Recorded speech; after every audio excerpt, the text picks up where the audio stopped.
Hi, Sean Huckster here. Welcome to Magical Little Worlds with me. Today's something a little special because as I was away, my wife and I were away for a 3-day trip. My daughter texted me while we were on our way there, and she showed me a photograph of this Polly Pocket set. This is the 1993 Fairylight Wonderland, or known in the UK as the Fairylight Ball. This is a massive compact. I've got big hands, but I mean, I barely cover it. This is the largest compact I currently own. And I am reminded by my daughter that she had this set when she was a kid. And we were kind of worried when we took her on a car trip that she would lose some of the pieces, but of course she didn't. She was amazingly good at keeping track of all of her pieces. This is not hers. I am kind of hoping I still have hers in a storage bin in my garage, but I haven't gone through her stuff in my garage in a long time. And she's now nearly 30, so her stuff has been stored away for a while. And while we did get rid of some of her toys that she wasn't overly fond of when she was younger, when we moved to a new house, I did keep as much as I could. So I'm really hoping this is out there, but for now, until I can find it, she told me that she sent me a photograph of it lit up, and she said that she saw this on eBay for anywhere from $200 to $300. So I decided to have a quick look, and lo and behold, I found a set almost complete, and I'll get to that in a minute, almost complete, but not working. And it cost around $60 plus shipping, and I thought, well, I couldn't pass that up. Why is it almost complete? I'm going to show you now, before we get into the whole lighting situation, and the fact that it's not working. Under the storage panel here, there are two figures, and this is pretty spectacular because the two figures are the two Polly Pockets that came with the figures, came with the set, in absolutely beautiful condition, including the little wings, which often go missing because this little bow is the only thing keeping them in place, and they're very flimsy. They do curl up, and this wand often gets broken too. Now, the only thing missing on this set now that I have these two pieces and the set itself, and I checked, none of the pieces on the set appear to be missing as far as I can tell. The only thing missing is the Pixie figure, which is another Polly Pocket friend. And I did jump onto eBay and grab one of those for a pretty good price. So when I do get her, this goes to my daughter. And until then, this video does not go out because she knows nothing about what I'm doing here. And I think she'll be delighted when she finds out. But here's the thing. It was sold to me at a really good price because the lights weren't working. Now, I've had this happen before. I've gotten a couple of the animal houses and a few other light up sets that they were in non-working order. And the first thing I did is I opened up the batteries and I checked the leads, because the leads get corroded over time, especially if a battery is left in there and starts to leak its acid, and then it forms that, that white crusty stuff that I'm sure you've seen in toys. So the first thing I wanted to do was check that it wasn't working, and it wasn't. Now it's not working now because there's no batteries in. Now, what I'm going to show you I've already done. I should have taped it as I did it originally, but I didn't know what the results would be, so I didn't bother. But now that I've done it all, I'm going to walk through the process and show you what I did. First thing I did, of course, is you have to do this anyway, is you have to take a little tiny screwdriver out, and it's kind of the kind of screwdriver you want for a glasses screwdriver or a jewelry screwdriver, because it's a very fine Phillips head tip. So you undo this battery, and it's very common. Most toys these days do have a battery with a screw in there. I think it's for safety, to make sure kids don't eat the batteries or whatever, young kids. So this comes off and reveals the battery compartment. Now, the first thing I check is whether the spring and the leads on either side are all corroded, and because that's usually the problem. And if that's the problem, you can take, I know some people have taken WD-40 on a Q-tip, but I just take a little tool like this and I scrape away the corrosion. And that then allows you to complete the contacts again between the batteries and make the circuit complete. And usually then the light lights up. However, when I did that, when I opened this up, the leads were perfectly clean. So the first thing I thought is maybe they're not connecting. Maybe they're not in far enough. And I checked the batteries, and sure enough, the battery head was touching the lead here, and the battery head was touching the lead here. There was no problem with the springs. So then I thought, well, the problem must be inside. Now, therein lies the problem. This set is not meant to be taken apart, not really, not by the average person, because there is a screw here. Now, that's not enough. These are storage compartments for your figures, and these come up, and they reveal a screw each as well. But that's one on three of the 5 corners of the star. There's obviously none here. I don't see anything that could lead to a screw being here, so it must be under there, if it's there at all. So the first thing I did is I knew for a fact when I lifted this up now. Oh, sorry. Let me take these screws out. So also, sometimes these screws, being very old, get stuck. And a Phillips head isn't going to do it. So what I do is I take a very small straight head, flat head, and I fit that down into the grooves of the Phillips head. And if it just fits, I can unstick the screw. And this screw was a little stuck, so I'm going to pop that screw out, put it aside. This one was fairly easy. I think this one came up okay without any problems. That's another one. Let's get that out of here. Come on. And that's another one. Now, oh, and this one. You got to take this one out.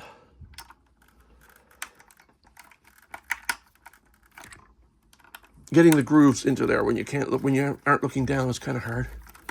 And so that's another one. Come on, you can come out. You kind of got to undo it a little bit more than you think you should have to get it clear of the plastic. Now, if I lift, I can see, oh yeah, it's ready to come up, but it's not coming up. And if you feel along the bottom, you can feel where the plastic's being pulled up a little bit. Not very much, but you can feel it. Plus my instinct tells me the other screw is here because of the other 4 corners. And if it can't be here, it's going to be under this. Here's the problem. These are glued down. Both this and this are glued down because they were not meant for like your average person to open. So I took my little chisel, and I found that a lot of toys like this doesn't take a lot to pop up the glue. So what I did is I popped it under here, and it literally took like a little snap, and it just came up. And when the seat comes up, you can see there's one little peg, and that little peg goes into one little hole, and then there's a little kind of a bar right there. But anyway, the peg is what aligns the seat back to its position. So hold that to the side, and then you can unscrew this screw. And when you unscrew this screw, this whole thing, this thing here, the vanity comes up and away. Because the vanity acts like the nut for the screw. If you'll notice, when it comes up, the screw peg is larger than the screw head. So there's nothing holding it down, but what's holding it down is the vanity acts as the nut for the screw. And that came up relatively easy. This comes up easily. It's popping the seat off first and unscrewing it. That's the part that you might find that makes you a little nervous, that you don't want to do because you don't want to wreck your set. And I agree. If you do not want to wreck your set, you probably shouldn't try this. And I said the same when I restored the Christmas compact with music. If you can't afford to replace your compact, don't try what I did, which was to get in under here. And since there are no screws, I actually pried the case off, and it came off with a snap, and it came off cleanly, luckily. But these things do have some inherent danger, and if you don't want to break your toys, you may not want to do this. Maybe give it to a professional, somebody who can take some responsibility for it if it breaks. Or if you can afford to jump out and buy another one, then you can do it. Since yours doesn't work anyway, or otherwise why would you be doing this? You might as well jump on eBay and get a new one anyway. I'm finding cat hairs in here because I have cats. And maybe the owner of this previous owner had this cats too, I don't know. So the other thing is this one. This doesn't come off easily. This is not just glued down. This is pegged down. And what I did is I went around and I felt underneath, and I kept pushing and pushing, but careful not to break anything. And until I heard a single snap. And then I tried another one and a single snap, and you come over here where you get some leverage. And eventually, 4 snaps, it came up. And this is, you see the pegs. I broke the pegs. And the pegs are in little holes in the base. You see the LED light here. And the pegs are now broken, so you're free to lift the these little things might be where I chiseled in, but you're never going to see that, so it doesn't matter. Now, once you do that, you remove the final 5th screw. 5-point star, 5 screws. And now, so obviously because I knew the leads weren't the problem had to be up here with the switch. Maybe the switch wasn't working. So what I did is I took this off, which now comes away freely. Does this one? Yeah, this one does. Comes away freely. And being careful not to pull the wires too much. I pulled this up and I flipped it over. And what I found is the leaf switch, because this is just a simple piece of metal. This leaf switch and the connecting lead underneath the battery, I don't think they were quite touching. So what I did also, they could have been corroded. So I got in there with my chisel and I scraped away a little bit to make sure that the connection was clean. And then I tried the switch and nothing happened. So there's another screw. You unscrew the leaf switch right here, which I'm not going to do right now because I've got it all aligned. You undo this leaf switch, which is this screw to the leaf switch. And then you can bend the leaf switch. If you try to bend the leaf switch with this in place, it's only going to bend back. It's not going to work. I mean, you could try that, but I wouldn't count on it. When you do lift the leaf switch out, be careful because the switch will fall away. Don't lose track of it. The switch is placed back in so that this lengthy tab is underneath the leaf switch. So make sure it's tab inward toward the battery case. And these two little pegs just sit right back into this slot. And there's a case back here to kind of hold it in place. If it falls out after you've screwed the leaf in, you're going to have to unscrew it again because it's really difficult to get that under the leaf switch. Once the leaf switch is, once this is out, it's hard to get back in unless you unscrew the leaf switch a second time. So now, what I did is I popped it back, and I had to do that a couple times, adjust that piece of metal to make sure that it worked. And what I did is I grabbed a couple batteries, and I popped them in place. And I hope now I don't make a fool of myself. Oh, here we go. And now you see, let me turn the light off. Now you can see it's all lit up. And the switch now works. It really was just an adjustment. That leaf wasn't touching the leads, or the leaf was corroded and had some corrosion on it. I took care of both problems. I cleaned the leads of the leaf switch and the battery connector, and I adjusted the metal enough so that when I flip this switch, it turns on and off. So now, it does bounce a little, but that's fine. Now, this is a fully working set. And like I said, I will glue this back, but I'll glue it back with something less permanent, like maybe Elmer's white glue or hot glue or something that I can pop off later if I don't want to, if I need to replace it or fix it again. Rather than gluing it down with crazy glue or something permanent, which I do not want to do.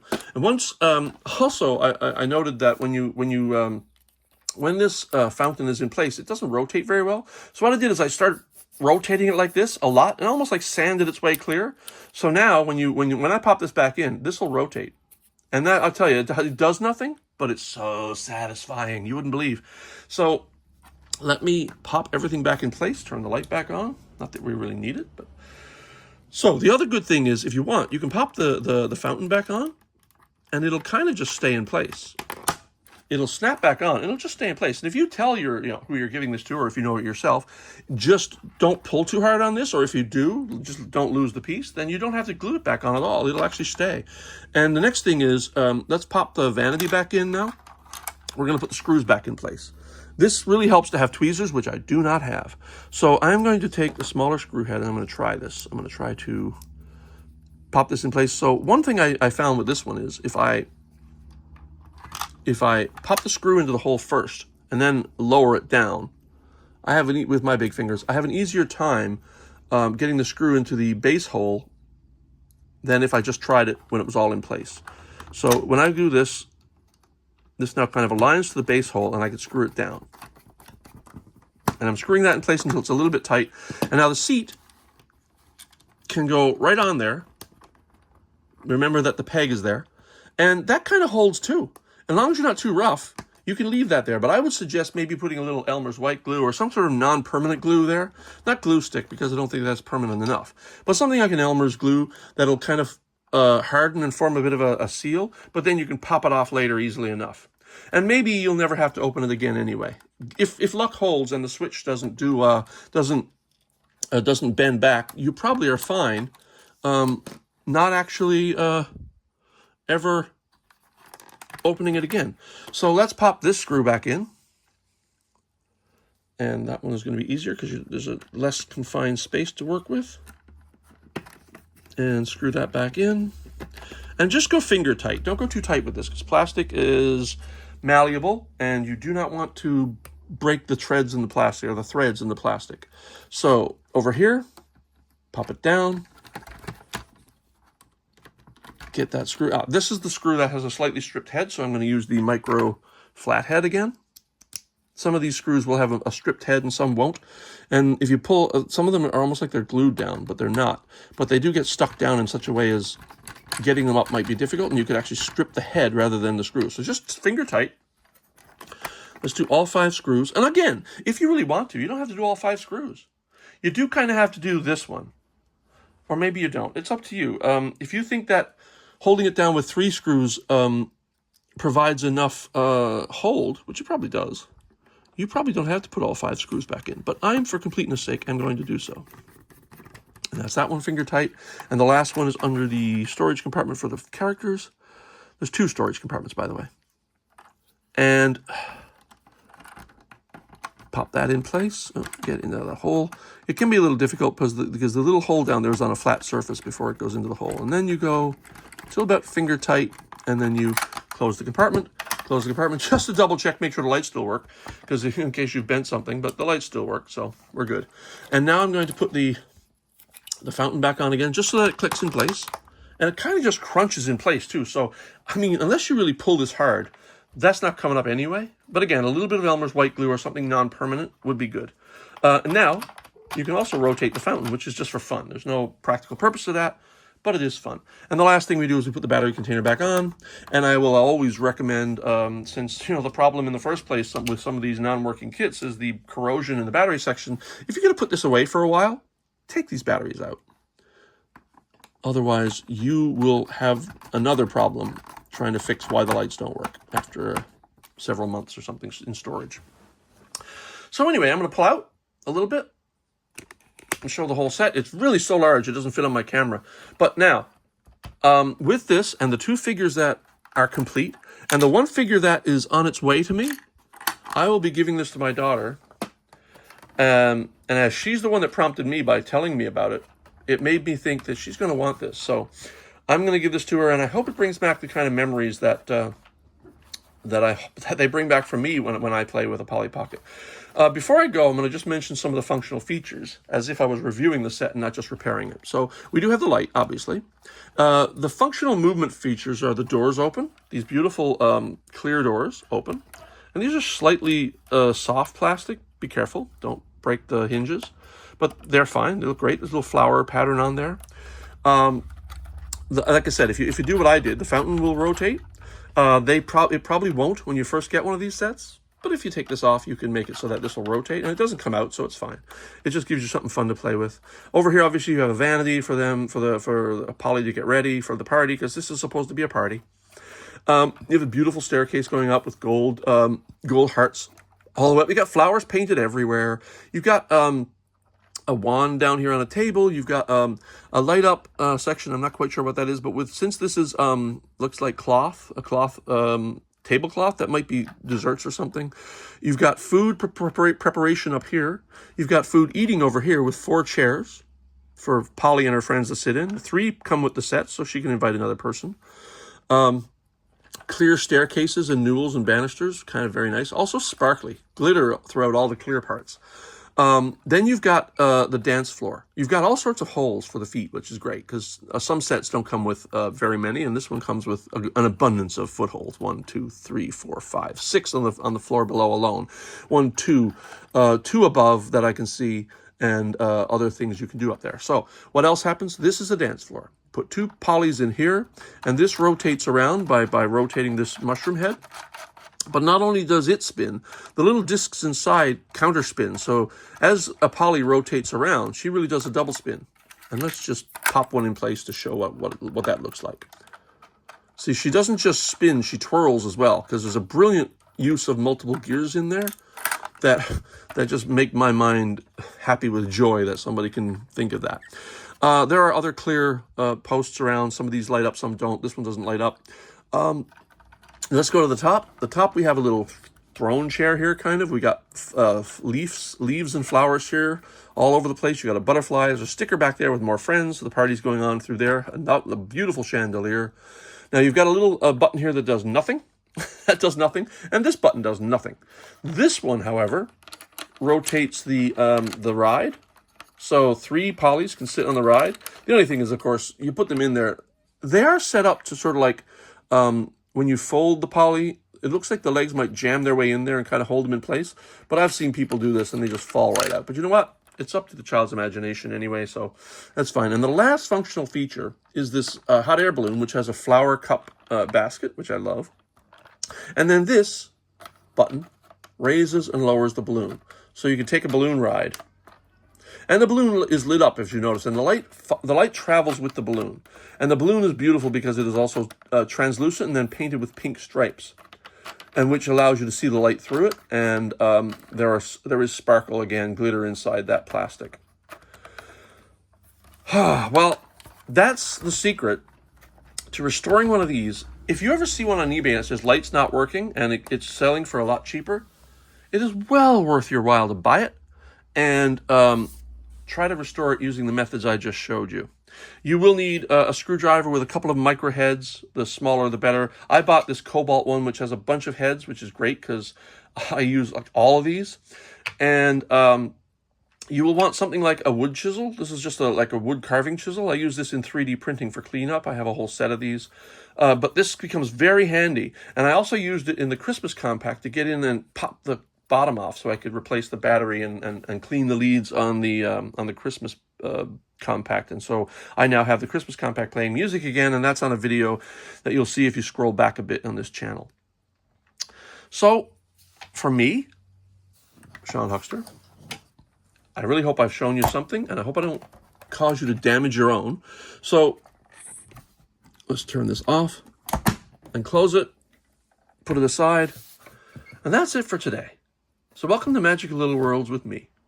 And we'll see you next time when I'm probably going to do a review of maybe a Mighty Max thing, maybe a keepsake collection thing that I just got in the mail, or some other stuff, and you never will know. And I mean, you won't know because I don't know. I don't plan these things too far in advance. This one was an opportunity. It came in the mail today as I was coming back from vacation, and I just had to shoot this video now because I wanted to fix it as fast as I could and make sure I could before I decided what to do with it and when to give it to my daughter. Okay, people. Thanks for watching. You can subscribe if you like, leave comments if you like, and we'll see you next time. Bye.